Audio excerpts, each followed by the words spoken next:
Hi, my name's Bruce. I'm a South African, and this week we mourn the passing of our ex-president, our Tata, Nelson Mandela. Now it's interesting, it's a time where our country sits back and looks at what this man meant to all of us. And it's interesting to come to grips with the emotions that we're feeling as a country and as individuals. And it's time that I reflect on my own life and the impact that Nelson Mandela and the ANC and apartheid has had on me, my life, and my family. Now let me give you a little background and help understand the emotions that I think many white South Africans are going through this week. So that I grew up in South Africa.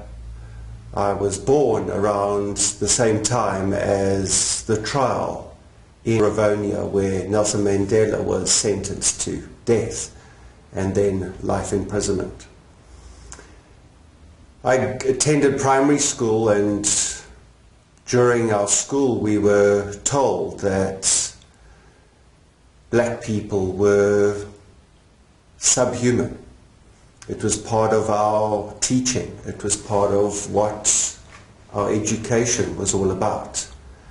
We had drills at school. I remember 3 different alarms that we had to learn on the bells to either evacuate the building and run out to the field to escape the fire, or to hide under our desks and to assemble in safe areas away from potential threats from black people.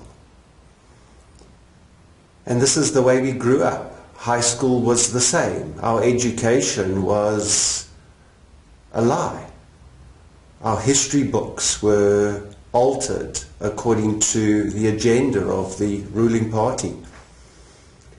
And we were told over and over again that as privileged white people we would leave school and get jobs and have black people working for us. And job security was a given if we voted for the National Party, who upheld the atrocities of apartheid, which we thought was norm. We didn't know any better. This was before the days of internet and Twitter and international news broadcasts. It's the way we grew up. Funnily enough, I left school, and after my education, my first job, I reported to a black person. And I was amazed that they weren't what we were told. Black people were clever. They could reason. They weren't carrying guns and knives and ready to slit our throats at every opportunity. They weren't the swart gevaar, as we were told. They were just people.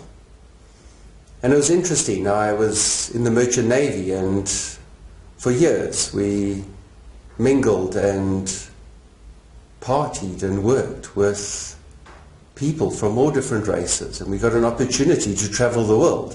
And as a young South African, being brought up in that environment where the superiority race and everyone else is inferior, and if you spoke Afrikaans and you were white, you were privileged and you were there to rule and take over the world, and you could do anything. And if you messed up, you could just cover it up and hide your mistakes. It was a few years later that I had to do a stint in our National Defence Force. It was compulsory for young white men to go and be trained on how to defend our nation. And we had to go spend a couple of years in learning how to shoot and kill and hunt the enemy.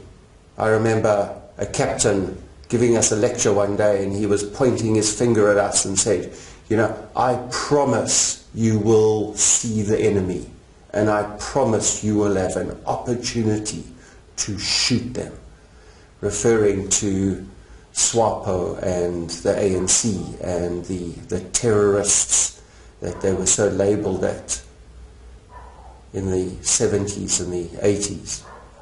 And it was amazing on how so many of the young men dressed in army uniform and armed with rifles and live ammunition sucked us up. Of course, at this stage I began to know a little better. I began to see through the issues of our lies that we were being told. Big turning point came in when my elder brother, who had graduated from university as a chemical engineer and did very well at school and very well at university, and he also was seconded into the Defence Force at that time, and being a chemical engineer, you know, if you know a little bit about the history of South Africa, you know where he was employed, and straight into the chemical warfare section. And he was a bit of a rebel and outspoken at that time, and probably too outspoken for those years. And it wasn't long before he was removed, and we lost a member of our family. My brother, my folks' son, was taken from us in still mysterious circumstances that no one will ever know. And so our history in South Africa changed. I began to see. And with the release of Nelson Mandela, which followed the Rubicon speech and changes in our country, I was living in Cape Town and being well aware of the turmoil and the strife, and, you know, witness and victim to a lot of the marches and the attacks on society by all sorts. And as a white South African, again, we were caught in a no man's land, because we weren't part of the government then. We weren't part of the black civil struggle, and we were never accepted as people who could fight for the rights. And I've been outspoken on these certain things at a time. It was always a conflict. You know, where do you stand? Are you one of them, or are you one of us? And it was always South Africa split up into those little groups. And with the release of Nelson Mandela, things changed, and we had a choice. We could go vote and stand in the queue with other South Africans. And what a pleasure and honor that was, that morning, to go stand in the long queues and to vote. But voting wasn't enough for a lot of white South Africans, because we had to immigrate. And a lot did. A lot immigrated to other countries, Australia and Canada and Europe and the States. And those of us who stayed behind, we still had to immigrate, because there was a conscious decision that we had to make to immigrate from the old South Africa into the new South Africa, to join them and to leave us. And it was an interesting time. A lot of people still haven't, still live in that old South Africa. But listening to the speeches of Nelson Mandela, then state president and leader of a joint government, and the implementation of the Truth and Reconciliation, where truth was revealed, it was shocking. It was shocking. It broke my heart. And it wasn't long that I began to realize that a lot of what my youth and education had been based on was falling apart. And I was forced to relook and understand where I wanted to be. So immigration was imminent. Without leaving the country, we immigrated. We adopted the new flag and learnt the national anthem and joined the new South Africa, led by a man that was previously told as a ban. We weren't allowed to mention his name. We weren't allowed to have pictures. We whispered the name in quiet corners and wondered and listened to the rumors of him being taken out in prison before the release and all these. And we just thank God that all those plots and plans to assassinate him never happened. And I believe that God had a plan for South Africa to set an example of where we are at.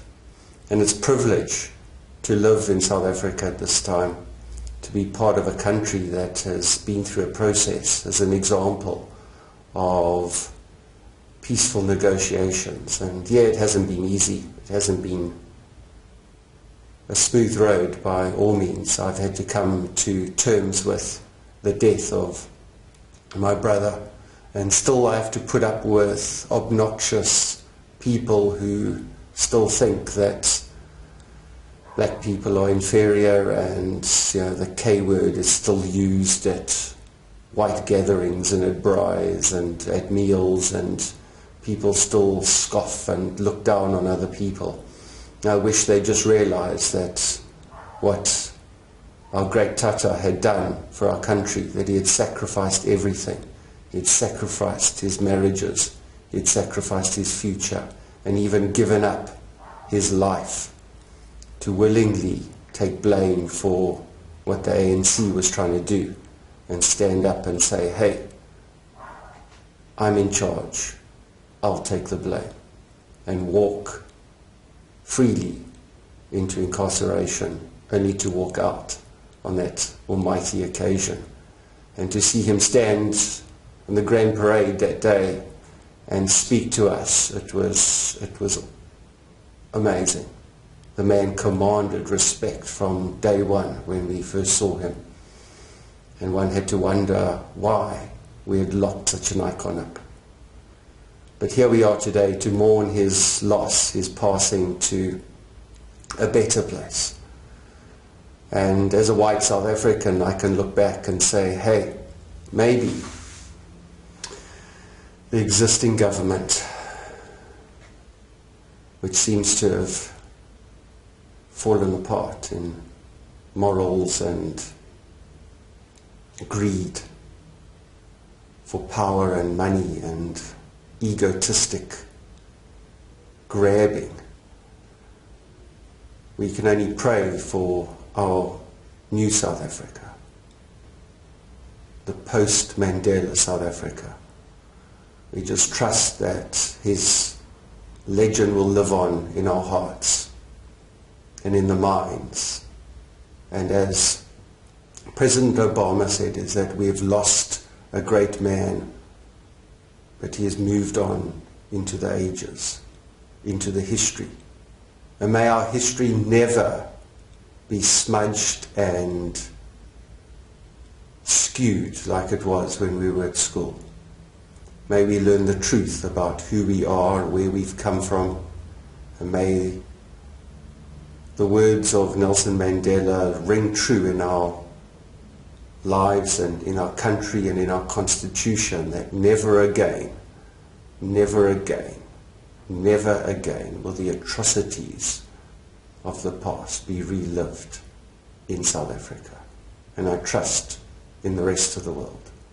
May our nation and the world, as we mourn the loss of you, Madiba, take time to reflect on who we are as a nation and as people and as individuals, and look ahead in our lives with enthusiasm and cooperation and collaboration, to join hands across the world, to celebrate and for the common good of mankind as we look after the planet and all her creatures, and honor the legacy that we've been called upon as South Africans and as human beings, and as individuals to love each other and look after our planet.